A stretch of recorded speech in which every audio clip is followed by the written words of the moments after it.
हो सकता है कि आप बहुत बहुत एजुकेटेड हो, लेकिन फिर भी आपके भीतर वो पुरानी बात घुसी हुई हो। बच्चा अच्छे से बड़ा करना ही माँ के जन्म की सार्थकता है। हाँ हाँ।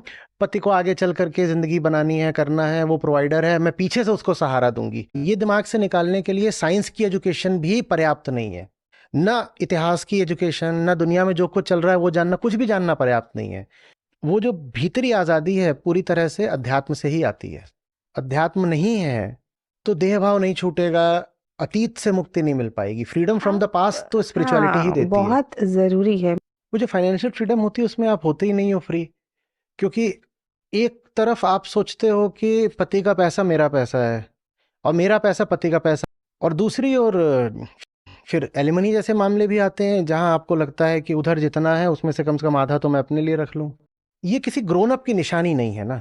आप जो कमा रहे हो वो किसी दूसरे को दिए दे रहे हो। ये भी कोई बच्चा करता है कि कुछ लेकर के आया है तो किसी दूसरे को दे दिया, और जो आपने कमाया नहीं आप वो मांगने निकल पड़े हो, और वो भी संबंध विच्छेद के बाद। ये भी किसी बच्चे की ही निशानी है। और अब जब वो आदमी ही तुम्हारा नहीं तो उसका पैसा तुम्हारा कैसे हो गया? क्यों ले रहे हो? ठीक है, कानून में प्रावधान है, लेकिन अपनी गरिमा की खातिर मना कर दो, मैं नहीं लूंगी, मुझे नहीं चाहिए, मुझे नहीं पहले चाहिए। उसके लिए इंडिपेंडेंट होना पड़ेगा ना। पहले इसके लिए इंडिपेंडेंट होना पड़ेगा। तो ये सब बातें एक साथ चलती हैं। पहले अपनी जिंदगी के लिए रिस्पॉन्सिबिलिटी, जिम्मेदारी उठानी पड़ेगी। मेरी जिंदगी मेरी है। किसी भी मनुष्य का, स्त्री हो पुरुष हो, प्राथमिक कर्तव्य होता है अपने आप को भीतर से मजबूत तैयार करना। अगर आप भीतर से नहीं मजबूत तैयार हो तो आप सामने वाले पर आश्रित भी रहोगे और सामने वाले का शोषण भी करोगे, दोनों बातें।